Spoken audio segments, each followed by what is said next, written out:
2025년 하반기 주목해야 할 관심 섹터와 관련주를 제공해 드립니다. 안녕하세요. 허브경제TV입니다. 오늘 볼 종목은요, SK바이오팜을 좀 보도록 하겠습니다.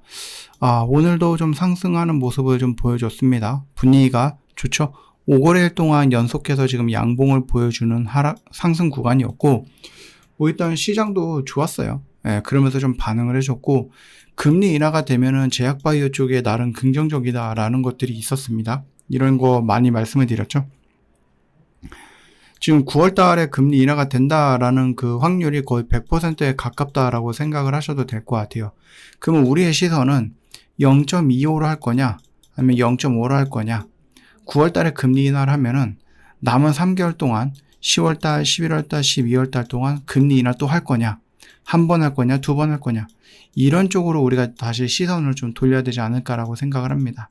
조금 더 흐름을 좀 지켜보면 되겠고, 일단은 SK바이오팜이 갖고 있는 세노마메이트 첫 번째 라인 구간은 어디예요? 캐나다에서 생산을 하고 있어요. 그리고 지금 미국의 관세 때문에 미국령에서 생산을 하는 거죠.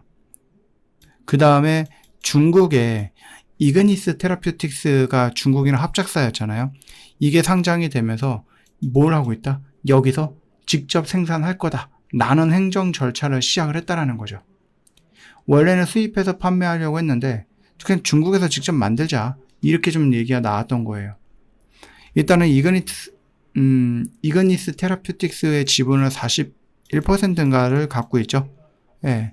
그리고 직접적으로 중국에서 생산해서 중국에 또는 일본에 또는 한국으로도 올 수 있어요.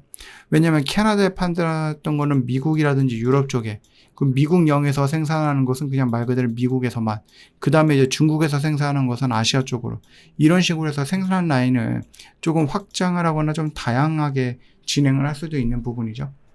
현지 생산을 하면은 약값을 낮추고 공급 속도도 빠르게 진행이 될 수 있어요.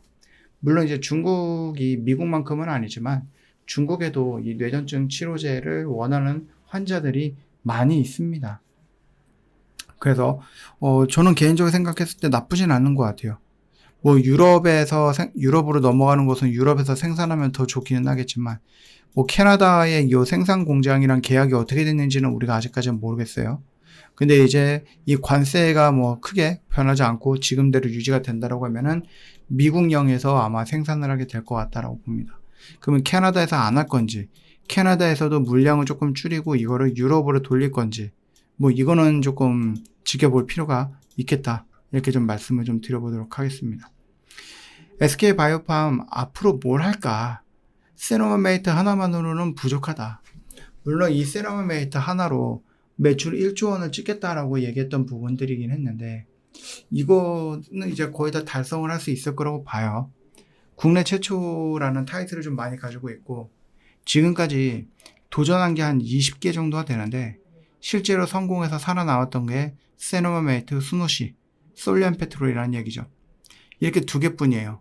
그래도 여러분들 20개에서 2개를 신약으로 성공을 했다면 이것도 성공 확률이 좀 높은 거다라고 보시면 됩니다.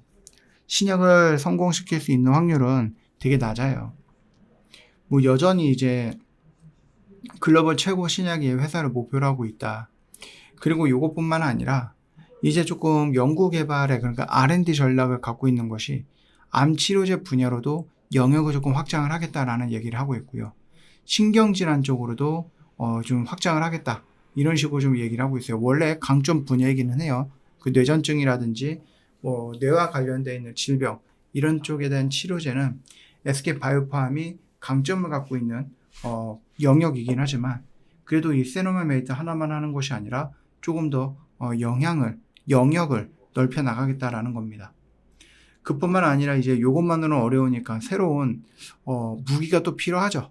업그레이드 되어 있는 무기가 필요하죠. 그게 뭐예요? 암을 일으키는 단백질을 없애는 신기술을 갖고 있는 표적 단백질 분해제 기술, 그 다음에 방사선을 이용해서 암세포만 정확하게 공격하는 약, 방사선 의약품. 이 기술은 아직까지는 초기이기는 하지만 앞으로 암 치료제에서 꼭 필요한 방식이 될 가능성이 크기 때문에 SK바이오팜은 향후 10년을 놓고 미래의 먹거리로서 이거를 선점을 해갖고 암 시장에 도전을 하겠다라는 것들입니다. 임상시험을 가기 전에 전임상 파이프라인을 이미 5개를 갖고 있고, 뭐 해외 기업과도 공동 개발 협상 중이고, 그리고 더 많은 신약 후보 물질들을 인수하거나 추가할 계획을 갖고 있는 거죠. 그뿐만 아니라 미국에 훌륭한 유통망을 갖고 있기 때문에 꼭 내가 SK 바이오팜이 꼭 신약을 만들어서 그걸 미국에 판다라는 개념보다 미국의 좋은 유통망을 활용할 수 있게끔 다른 회사에서 만들었던 신약을 가지고 와갖고 SK 바이오팜이 대신 팔거나 아니면 이 약을 사들여서 SK 바이오팜이 미국에서 팔거나 이래도 되는 거잖아요. 예, 그 점을 좀 참고하시면 되겠고요.